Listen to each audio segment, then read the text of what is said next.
All right, Awesome. we're going to next take another trip to Washington, and we're going to listen in to the National Park Service. And Dara Green is with us, and she's going to tell us a little bit about the Semiquincentennial Grant and other grants that are available through the National Park Service. Hello, everyone. Thank you for having me here. I am the lead for the Semiquincentennial program. This is our newest grant program. It was authorized in 2020. Our oldest being our Save America Treasures grant, which turned 25 years old this year. The Semiquincentennial program is designed to support sites associated with the founding of the nation. That's a very broad concept, and we're hoping to broaden it even further this year to support more sites. Congress has authorized $7 million in FY24, and that will be available very soon. So I'm excited to share this opportunity. You'll have approximately 90 days to apply for that funding. And again, applications will be available in the fall. You can sign up for that CFDA number at the bottom that you see there on grants.gov. So all of our applications have to come through grants.gov. You have to have a grants.gov account, you have to have a sam.gov account, and a UEI associated with your organization in order to apply.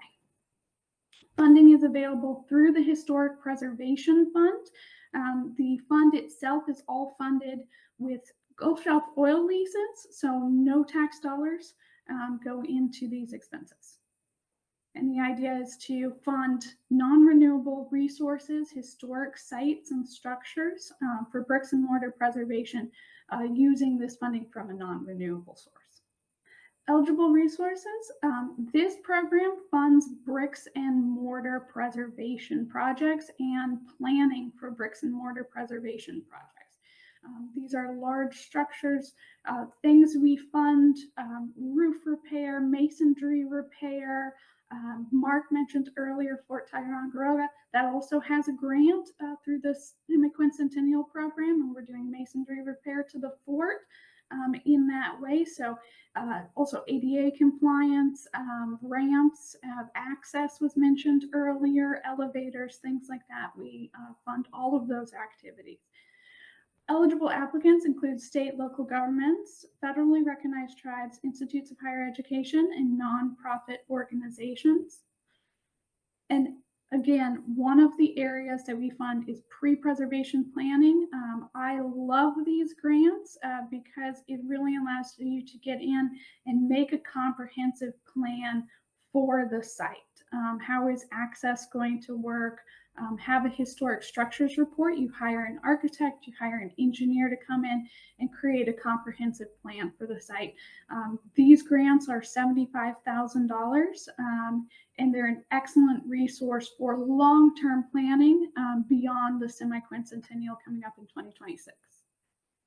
And again, this is a historic structures report, and that would be a top to bottom assessment of the site or the building.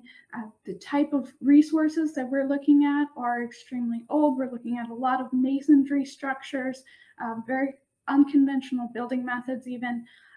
So these are great resources going into any kind of planning. And I highly encourage you, if you haven't had experience with these large dollar, large scale federal construction projects, because that's what it's considered when you receive a federal grant, this is a great place to start. Again, this is all for bricks and mortar preservation work.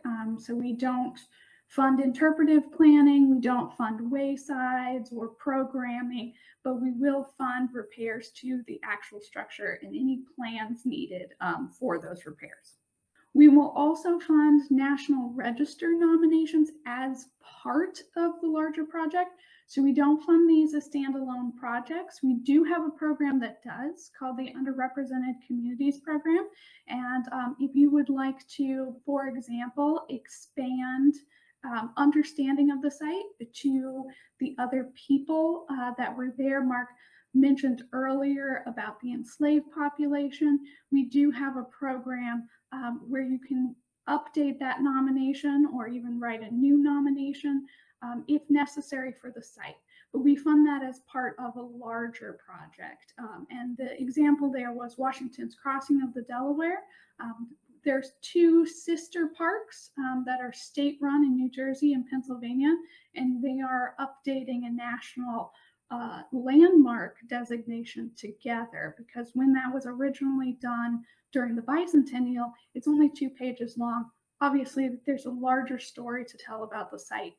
So that's why it's really important to update that baseline documentation. What types of projects are not eligible? Archaeological investigations beyond a phase 2. So that would be trench archaeology. We do not do any kind of recovery or things like that. Reconnaissance survey, so identifying archaeological sites within the site. We don't do that. We don't do reconstruction of anything that's non-existent at this point, or new construction. So new construction would involve things like restroom facilities, trails, things like that. And we do not do any type of acquisition of collections or property. So if you're looking at expanding a park and there's a plot that you want to purchase, we don't do that type of work. The Land and Water Conservation Fund, which is one of our sister programs, does do acquisition of land and support for parks. So if you have that type of project and you're interested in it, I can put you in touch with them. And again, we don't fund collections through this program. We do have other programs that do fund collections, including the Save America's Treasures. And again, as I said before, markers, memorials, interpretive programming, we do not fund any of that. We will fund the preservation of existing memorials. Monuments on a battlefield, things like that that are already existing. This program does fund that. It's fairly unique in that way. All of our grants must meet the Secretary of the Interior standards for archaeology and historic preservation. We have a team that will work with you on that, and must submit documentation for Section 106, Section 110, and NEPA. So that is your plans and specs that I was discussing before. That's why it's great to get an architect, get an engineer, develop those plans up front. But again, that will all be funded as part of the grant project. They just need to be submitted to NPS for review. So the Secretary of the Interior Standards, large overview. We apply preservation and rehabilitation. Those are the standards that we use the most often. Preservation is simply preserving the site or structure as it is in situ. So this would apply to monuments. Again, a lot of those masonry structures, barracks, forts, things like that. We are just preserving the existing structure as it is.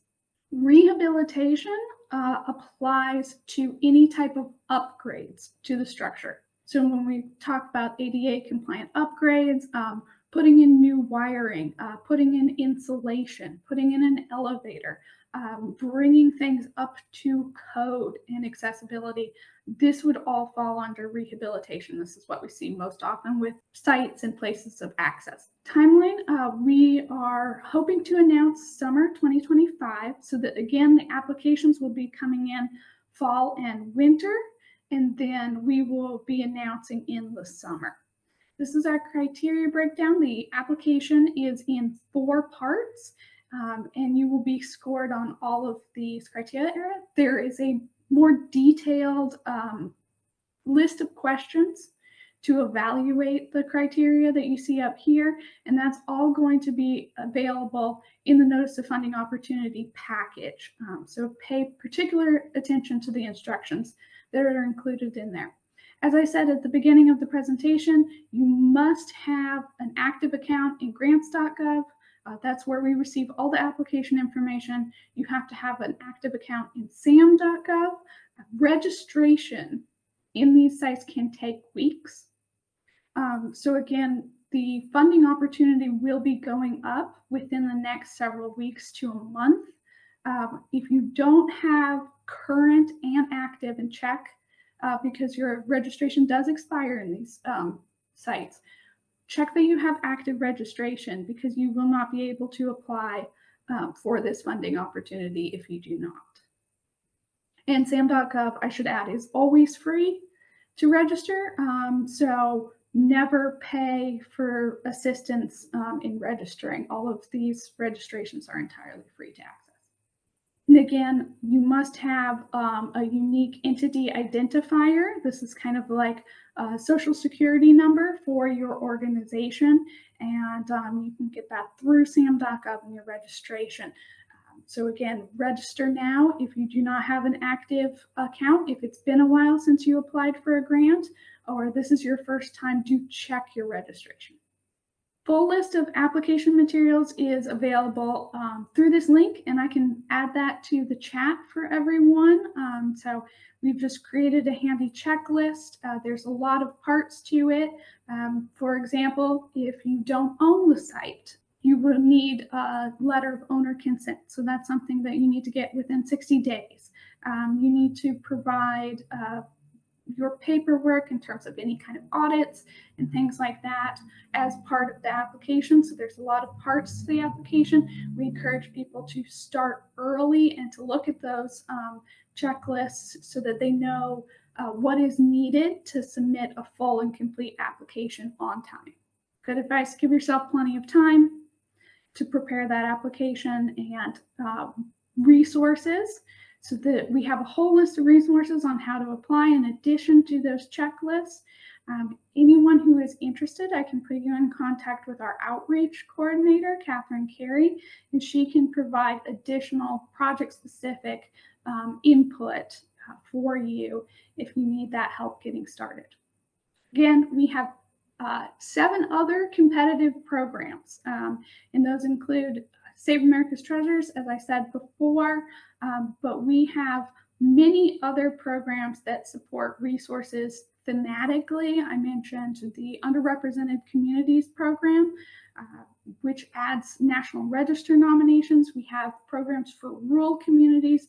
We have programs for African American civil rights history, which spans the whole history of the United States, and that funds both collections, bricks and mortar, and exhibits. So if you would like to expand your interpretation of African American history at your site, that's a great opportunity to do that.